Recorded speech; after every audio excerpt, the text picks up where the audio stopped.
brick and mortar in 8th grade, and then again as a senior here at OHVA, and he grew about 2 feet in that time. Great kid, loved him a lot, and real sweet girl too. So let us go ahead and get started. Okay, my first time to use this, so my clicker. If you would take a few minutes, or just 1 minute actually, and respond to the prompt on your phone, I would appreciate it. Or on your... Waiting for teacher input. Oh, my bad. Where's the Hold on. Is the upper left? Right here is the code. Oh, thank You go to nearpod.com and you click this code. I thought that was your account or something. Nope. Every time you open up a session, it gives you a code. And after the session, you can actually put it on student paste, and you can give people the link, and bam, they can watch it for up to a year.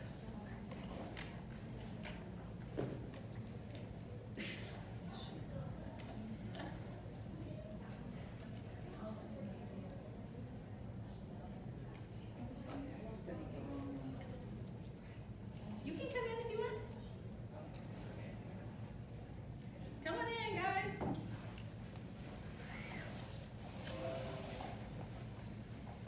Oh, wow. Okay, so those of us who are just joining us, we are on nearpod.com with any device you like. And the code is up in the left-hand corner. It will stay there.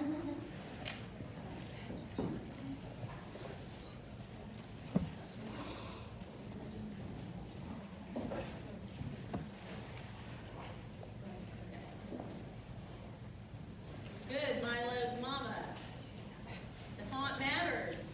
Good. Universal design. Purple.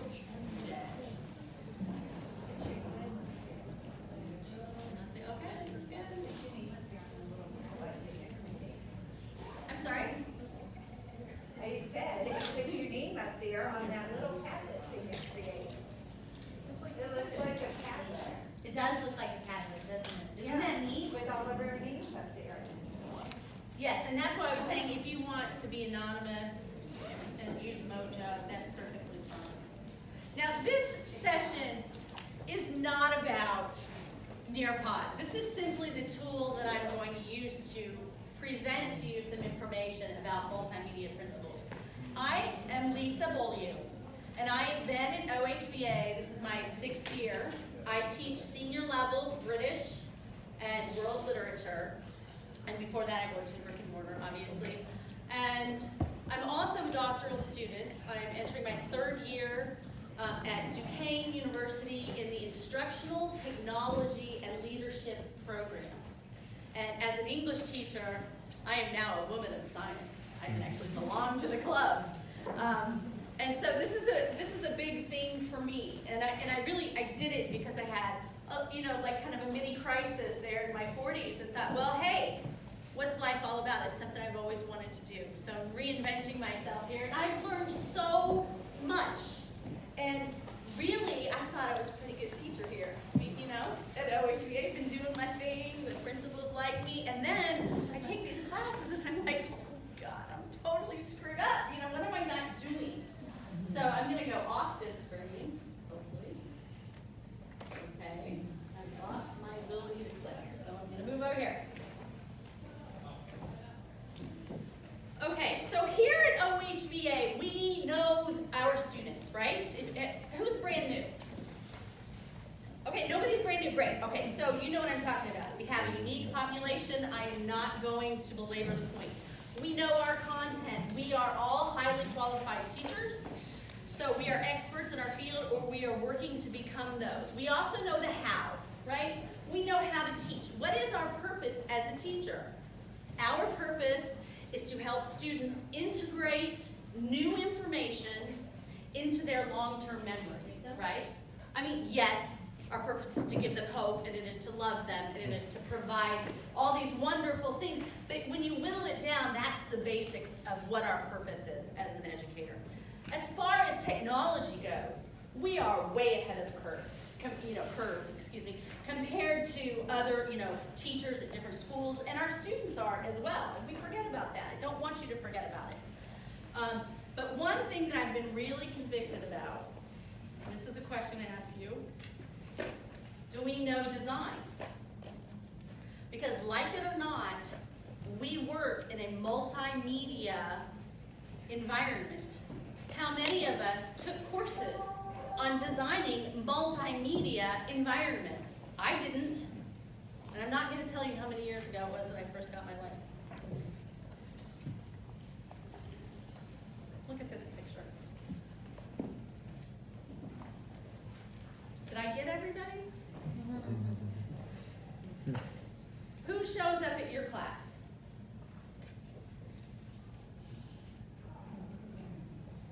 Anybody else?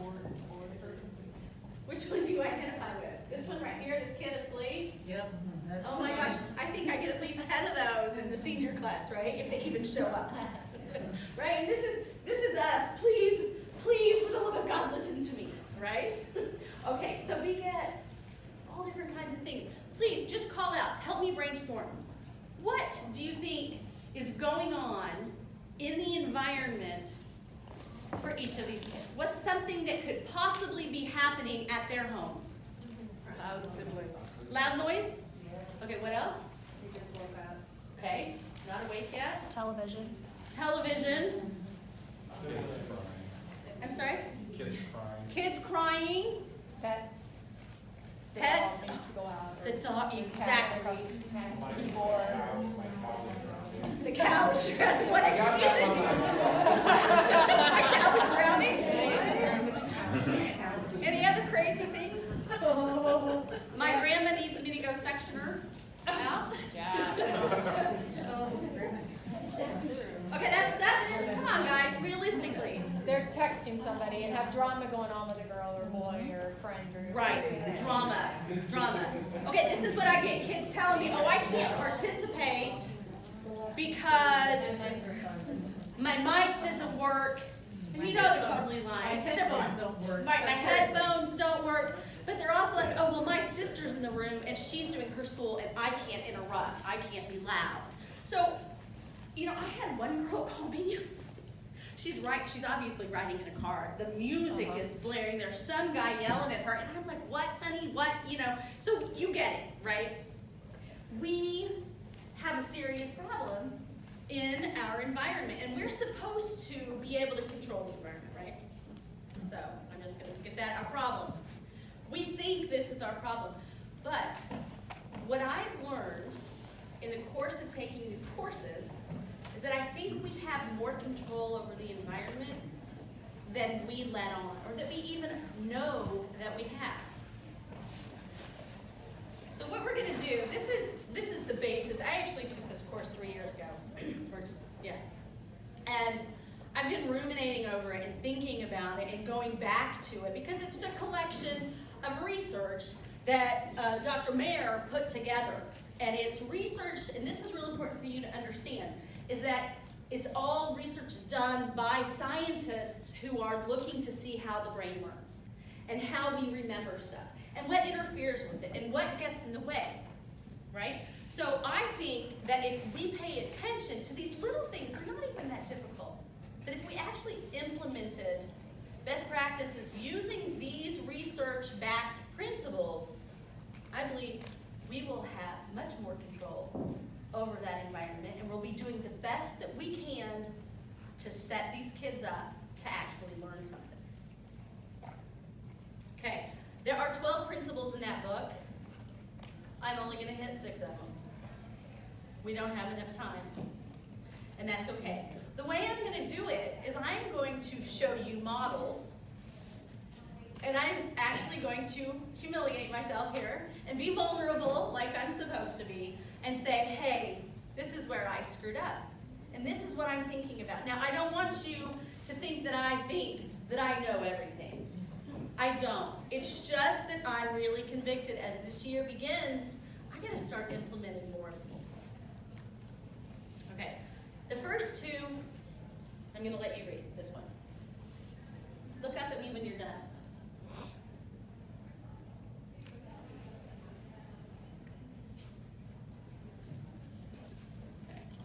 Thank you. I'm trying really hard not to read the slides aloud, okay? But this segmenting principle, you already used this one. The first two are super easy. Raise the hands. How often do you do this? You break big things into small pieces. Yes? Okay. Proven to actually increase retention.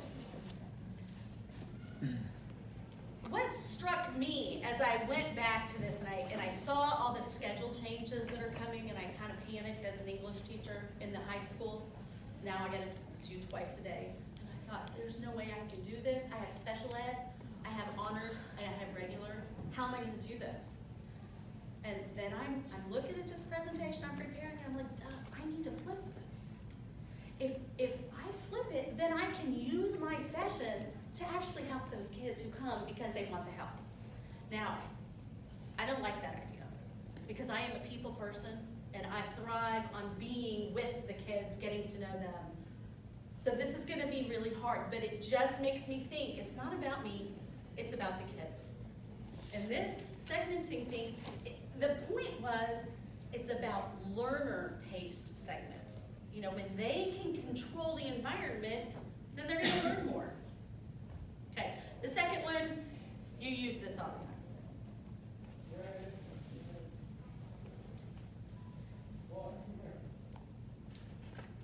Cueing, it's easy. We highlight, we put arrows, we change the color, no big deal. We do this all the time. So this is actually, you know, don't forget to do little stuff like this because it's proven to work. Now we're gonna get into some new ones. What I'm going to do is I'm showing you right here by pointing up the red, I'm using that signaling principle. And I'm also going to show you the segmenting principle. I'm taking the working load module and I'm breaking it into 3 different pieces. But you know what I'm doing? Research back is I'm starting at the end. And I'm just going to say, hey, what is our purpose as teachers? It is, the magic part of it is to somehow get this new knowledge into their long-term memory by connecting it with what they already know, right? And each one of us has our own unique ability to pull off that magic, as I think of it, okay? So knowing that's our purpose, that's what a lot of this research is based on. The beginning of this is that, as I said before, like it or not, we're in a multimedia environment. We don't have kinesthetic ways to teach our kids, for the most part. Okay, maybe they have manipulative if you're a math teacher or other things or science. But we are limited into what they call the dual channel way of taking in information. And when you realize the only way to put info in there is to go through your eyes or through your ears, it significantly reduces the number of things that we can do. This is not new, but do we think about that when we design our classes? Okay, so they're getting these sounds, they're getting these images, and they're processing them dually into their working memory. It's not into that long term yet. We still have to do the magic part. But let's talk about that working memory right now. I'm going to ask you in a second to complete the poll. What number do you think is the average number of things that your average human can process in their mind or in their bodies at one particular moment? I'm going to let you take a guess.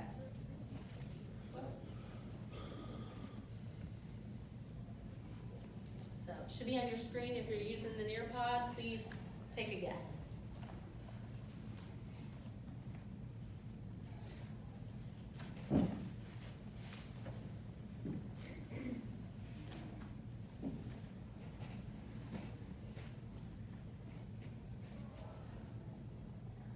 Okay, we've got 15% of the class is correct. The average is 7. 7 things. Now, that's an average, which means that your average student can process between 5 things and 9 things. See, 7's in the middle. I can't do math. Okay, so if you have a below average student coming into your class and you are overwhelming their working memory. Remember all those things? The dog, the cat, the music, the yelling, whatever's going on in their environment. Is it their fault if they can't process? Or is it our fault? They're already over-processed. Exactly. And it's just such a small thing, but I think we forget about it. At least I do. So keep that in mind. Here's the whole thing, putting it together. So, now that we know that, don't ever read your slides. Just don't do it. I'm sorry, don't go to all the other presenters and say, oh, you're so bad. Lisa said not to read your slides. But it's true. It's actually proven to reduce the amount that people understand. And this is hard. We all want to do it, don't we? It's there. I don't know what else to say.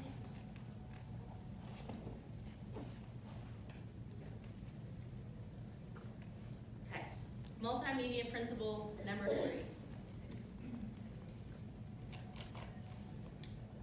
Okay. Got it? I don't want to make you think don't use images, because that's not true. In fact, I'll give you a minute to process this information.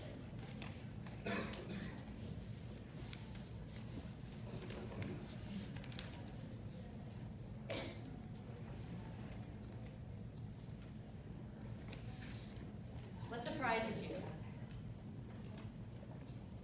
Or nothing? This is what you thought? The difference between text and narration surprises me. Yeah. Me too. Well, it doesn't really surprise me because if a lot of times I don't even look at the text, like as myself, I look at the picture and then I wait for someone to explain it to me, and then I pull out the relevant part of what they said. Why do you do that? It's like perfect. I don't know, That's awesome. Because I'm a word person, I go to those words. But it's actually, if you go look at a diagram, if you're in the science or the math, show them the diagram, make them work that out first, then explain it.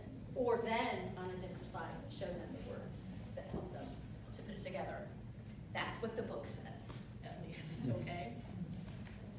Okay, so now we're gonna apply this multimedia principle to our classrooms. This is Susie Q, and I love Susie Q.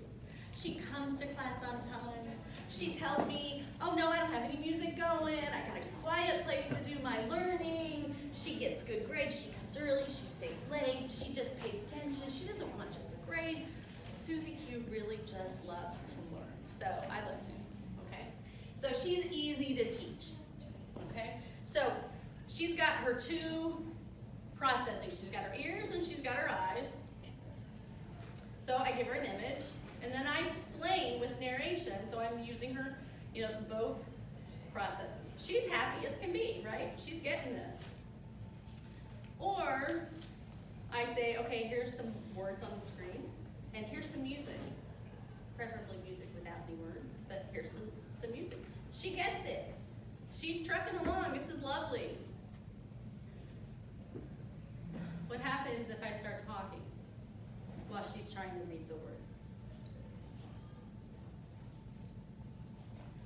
What happens if she tries to follow the chat, and I'm talking, and there's music? Ooh, the words just with words, because you're using both sides of your brain. And there are pictures. And I'm asking her to understand that. Okay, that's 1, 2, 3, 4, 5, 6 things. That does not include the cat. It's not Susie Q's fault. Okay, so I'm going to ask you all to participate. What strikes you as the most important thing that we've covered so far?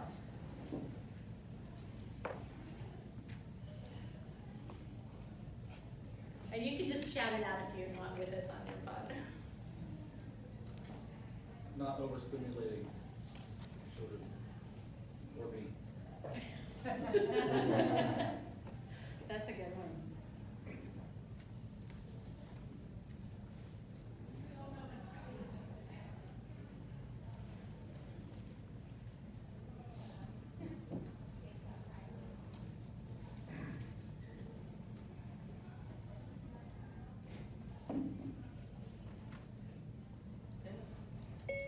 Excellent. thank you to those who are participating.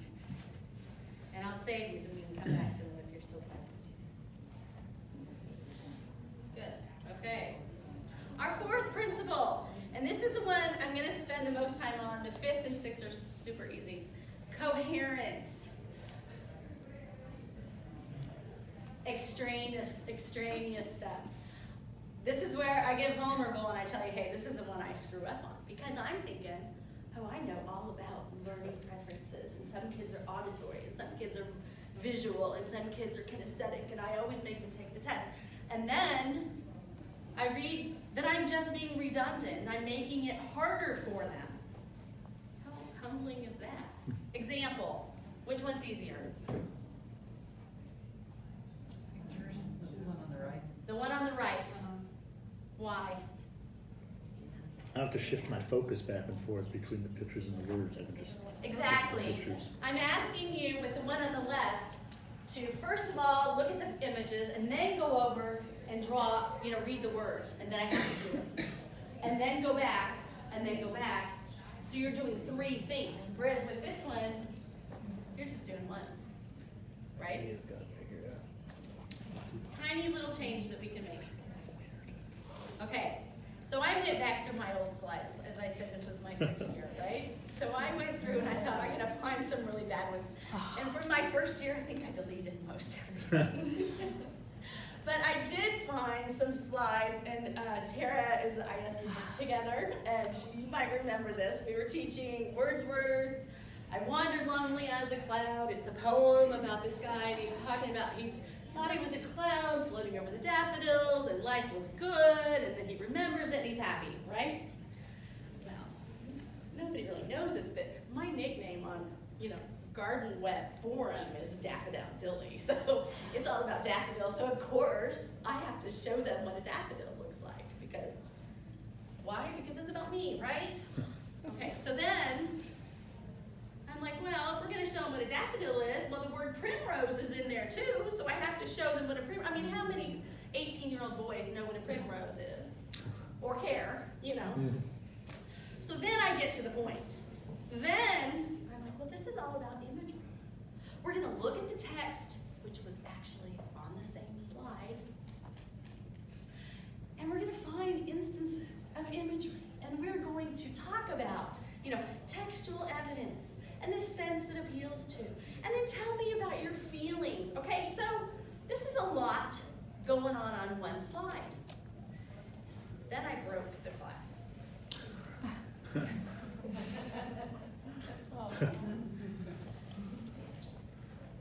The chat goes crazy. Kids are like, what? Look at that eye. That's the weirdest thing in the whole world. So I was like, I just realized this was so stupid. That was totally extraneous, not coherent, and it's my own fault. How dumb. Now, number 5 principle has to do with these pictures of has to do with the pictures, the vocabulary words. And it's called the pre-training principle. And it would have been really easy for me sometime before this, whether it was a week before or as a vocabulary thing, at least to pre-train people. The concept is, if you teach students in advance what this means or what this word means, then when you put it all together, they're going to understand it better. Well, duh, I knew that, but sometimes we have to make so many choices. Am I going to give my kids another assignment? When am I going to have them do vocabulary? And when you get to the senior level, that's something a lot of teachers just say, oh, we don't have time. Well, that's dumb. I should have pre-done it, okay? So, one more example of this. I'm going to talk about narration and wait time and quiet time.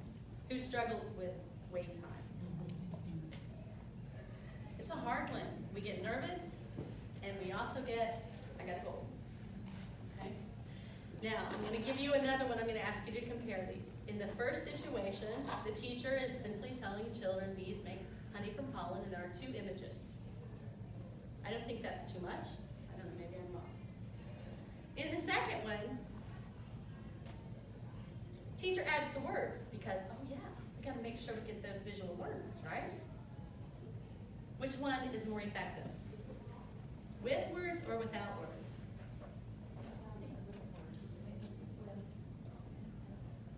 This was totally not intuitive to me. This was the opposite. 80% more they will remember if you don't add the extra words. Wow. So either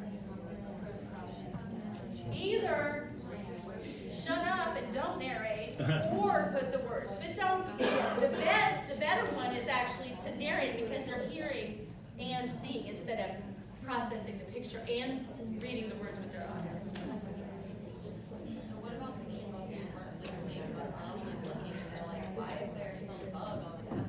Yeah, the bubble is just what's being narrated. Exactly. I know, I'm not saying this is a panacea cure-all. I'm simply saying this is what the science researchers have found, and I haven't been implementing it as well as I could. So when I get frustrated with my kids, part of it is my responsibility. Or even, like, I'm thinking in our setting, if this were your slide and they weren't listening to the recording, they were just clicking through the slide, they don't have that information. It's true, but are you saying that we should have, we can't say we're gonna have lessons with no audio. I mean, we provide the best that we can as instructors. And if they're not going to use it correctly, then that's on them. I mean, I just want to be responsible for what I can control. They have to be engaged. Right. And accountable. Yes. That would be very nice. Wouldn't that be very nice? Well, you have to provide the others in like as supplemental stuff in your classroom, like as flashcards or other things that you're not going to be speaking through. They could do like asynchronously. Yes, and it's true because I also struggle with putting too much support stuff like that in there.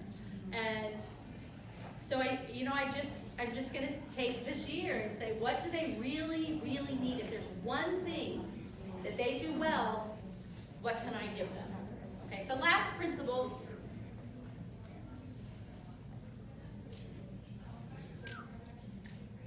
This is very, particularly for science and math teachers who have to teach diagrams, parts of a whole. Which one's better, the one on the left or the one on the right? Right. Why? Because it's there. One thing, one word, one number, one picture. Over there, you gotta look at the number, you gotta go over there. You gotta go back and see what the word is, then you gotta go. 4 things as opposed to 1 thing. Excellent. That is just called the contiguity principle. So, just put stuff next to each other. Make it easier on yourself. Okay. Why is this doing? Okay, so I just want to say thank you very much for coming today. Can you click on this PD session evaluation from your Nearpod? I think you can. No. You can't? Do you have your picture? Show up. Do you have your